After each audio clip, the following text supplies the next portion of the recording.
Good afternoon, Paralawod. So, ngayon nga po, hindi kami nakapaglaot. So, ito nga po pala ang aming gagawin. So, manghuli kami ngayon ng kung tawagin sa aming bugitis. So, nakikita nyo naman, nasa tabing dagat lang kami para manghuli ng bugitis. So, tingnan nyo naman, napakadali ng gagawin lang namin. So, kakapain lang dito, tapos gaganyanin lang. Oh, yun, kita nyo, ang dami. Daming bugitis.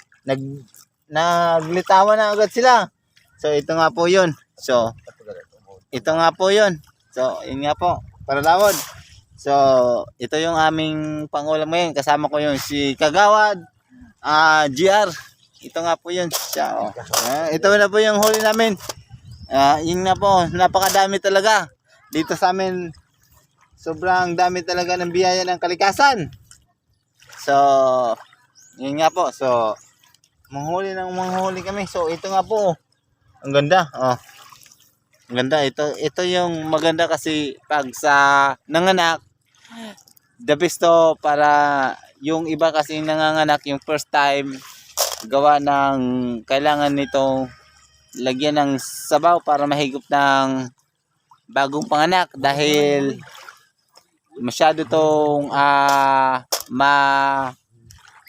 madami paggatas sa breastfeeding sa mga atin mga ina na nawawala ng gatas para pagdiri sa kanilang mga anak. So ito nga po ngayon, so ito may kasama na naman kami, yung bata, tinulungan na kami para manghuha ng kung tawagin sa amin bugitis. So yun nga po. Isang ganyan mo lang, Isang ganyan mo lang makakahuli ka dito, Napakadami. Tingnan mo, Paralawod, Kung makikita nyo, yung yun, So, ganun nga po. Pinupulot lang namin. Kasi sobrang nga po ang dami. Bihira din yung pumapansin dito sa amin.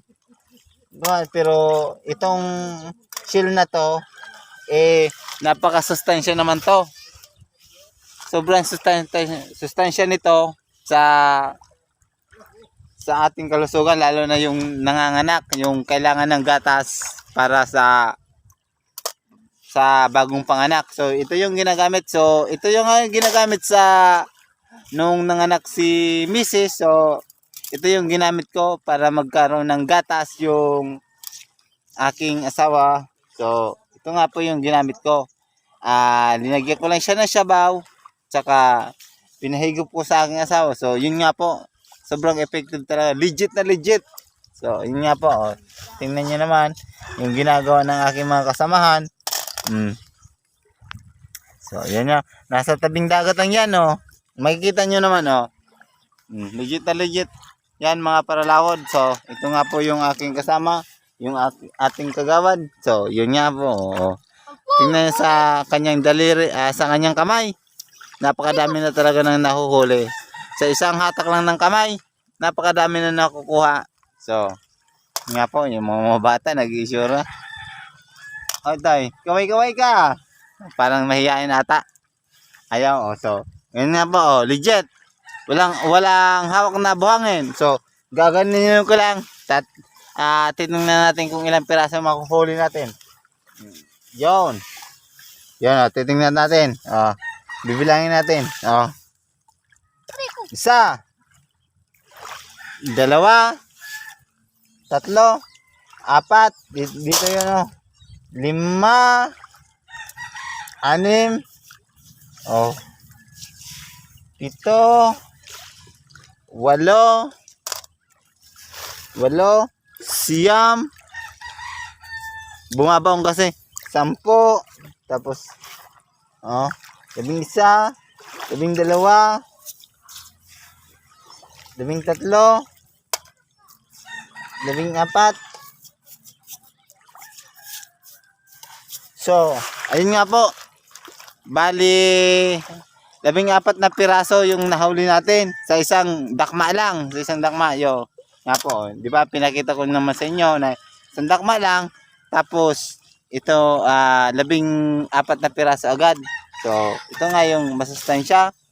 the best talaga, legit talaga sa pampagatas ng ina para sa kanilang mga nanay na nagbe-breastfeeding. So, yun nga po.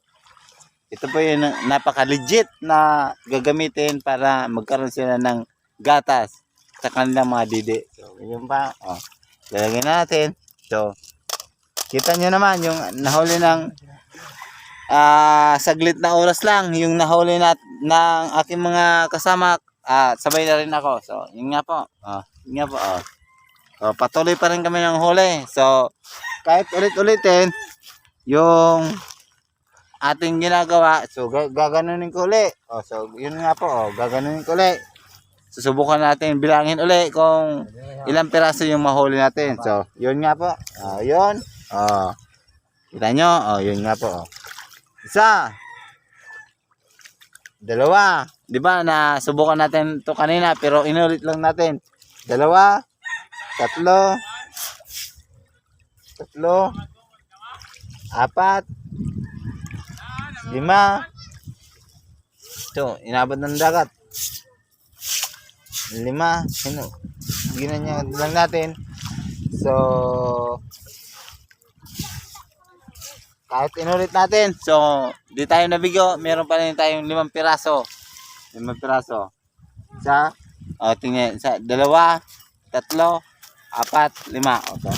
Ito yun, napakadami na. Yun, napakadami na nilagay ng batang aray. So, yan nga po yung tumutulong na sa amin para pang ulam ngayon. Dahil hindi tayo nakapaglaot. So, yan, tinulungan na kami ng mga babait na bata. Yan nga. So, kita nyo naman yung aming nahuli. So, ito nga po yung titingin nyo. So, ito. Yun. Napakadami ng linagay ng bata. So, yun nga po. So, napakadami na. So, ayun nga po. So, napakadami na ng aming huli. So, ang dami na masyado yung aming nahuhuli. So, hanggang dito na lang huli ang aming video. So, sana nag-enjoy kayo dahil napakasagana ng ating kalikasan. So, ayun nga po. Salamat. Hanggang sa ulitin. Sana hindi ko nagsawa sa panonood ng vlog. At saka paki-subscribe na lang sa aking vlog. Paki-support. So, ayun nga po. Hanggang sa muli. God bless.